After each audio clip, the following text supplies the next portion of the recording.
இந்த படம் வந்து உங்களோட 10ஆம் ஆண்டு பாடப்புத்தகத்தில் 59வது பக்கத்தில் காணப்படுது. இதை நான் சொல்ல போகிறோம் ஆவர்த்தன அட்டவணை, நவீன ஆவர்த்தன அட்டவணை.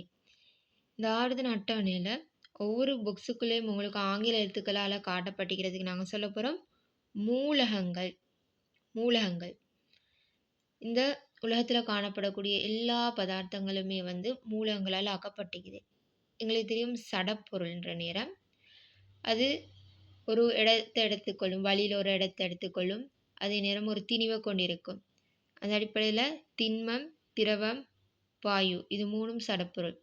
அந்த அடிப்படையில் மனிதன் ஒரு சடப்பொருள், விலங்குகள், எங்களை சுற்றிக்கிற தாவரங்கள், ரைட், நாங்கள் பாய்க்கக்கூடிய எல்லா பொருட்களுமே ஏதோ ஒரு அடிப்படையில் சடப்பொருள். இந்த ஆவர்த்தன அட்டவணையில் காட்டப்பட்டிருக்கிற மூலகங்களால் தான் ஆக்கப்பட்டிருக்குது. அப்போ நாங்கள் இனி தொடர்ந்து பார்க்க போகிற பாடத்தில் ரைட், இனி நாங்கள் பார்க்குற எல்லா பாடத்துலையுமே இந்த மூலங்கள் சம்மந்தப்பட போகுது. இப்போ மனித உடல் எடுத்தோம்னு சொன்னால் இந்த மூலங்கள் தான் உணர்ந்து சேர்வைகளை உருவாக்கி மனித உடலில் ஒவ்வொரு சேர்வைகள் காணப்படுகின்றது. ரைட், நாங்கள் அதே நேரம் ரசாயனவியல் பகுதியில் பார்த்தோம்னு சொன்னால் இந்த மூலங்களோட தாக்கங்கள் பார்க்க போகிறோம்.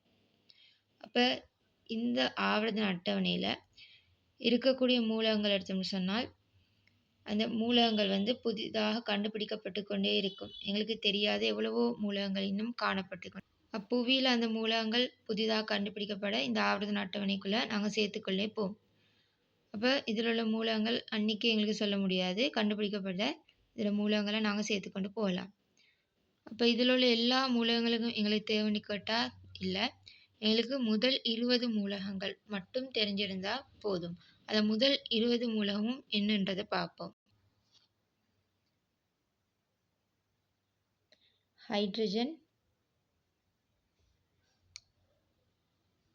Helium, lithium, beryllium, boron, carbon, nitrogen, oxygen, fluorine, neon, sodium, magnesium,